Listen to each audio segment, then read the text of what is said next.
যে ছেলেটা সারাদিন একটা ওয়াক্ত নামাজ পড়ে না, যে বিবি একটা ওয়াক্ত নামাজ পড়ে না, যে মেয়েটা পর্দা করে না, তারে জিজ্ঞাসা করেন না যে মা সবার সাথে সম্পর্ক বজায় রাখো, মালিকের সাথে কেন দুশ্মনী? আল্লাহর লগে কি নারাজি হইলা? আল্লাহর সাথে কি দুশ্মনী? আল্লাহর লগে কেন রাগ করলা? কেন রাগ করলা? এই বাপ, তোমরা যারা সেজদা করো না, তোমরা বলো না বাজান, বলো না, এই দরদি ভাই চিৎকার করে বললাম, তুমি যদি বলো তোমার পায়ে ধরতে, আমি পায়ে ধরতে রাজি।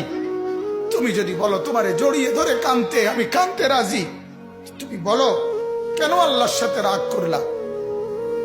কেন আল্লাহর সাথে রাগ করলা?